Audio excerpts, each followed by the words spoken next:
Shivanshu recording studio बानावर विशुलगंज।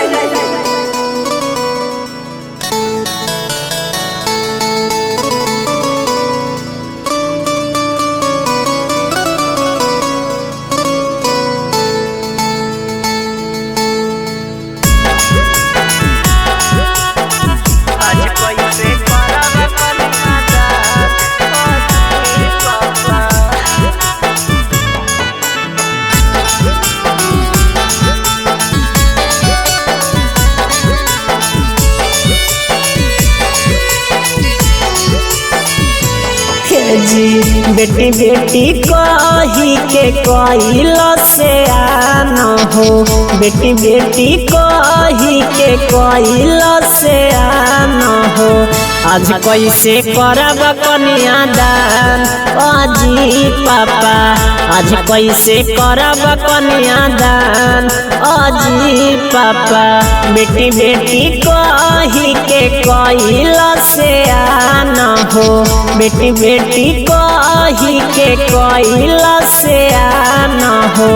आज कैसे करब कन्यादान अजी पापा, आज कैसे करब कन्यादान अजी पापा।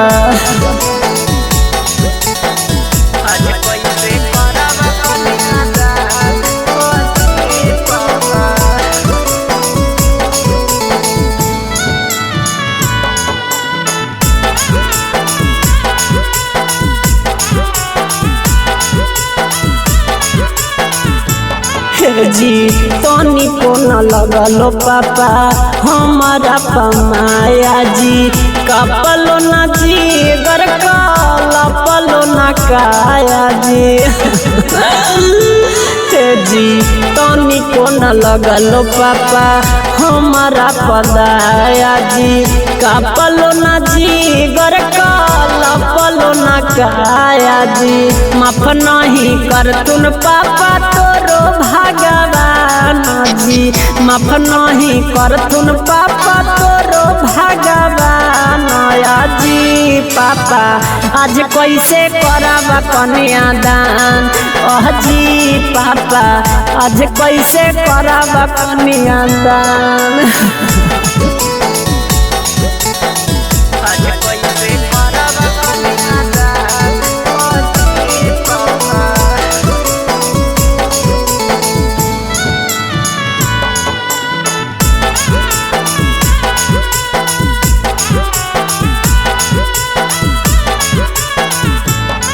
जी रीत दीवाना के पापा मानिल न बतिया, तनी ओ सरोइला पिटी पिटी छतिया।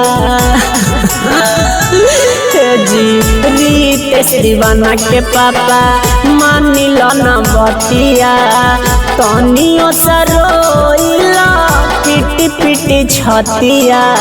धर लेल को हाथावा पुजारी सना जी, धर लेल को हाथावा मोरा डीजे राउ सना माया जी पापा। आज कैसे करब कन्यादान अजी पापा, आज कैसे करब कन्यादान। शिवांशु रिकॉर्डिंग स्टूडियो बानावर विशुलगंज।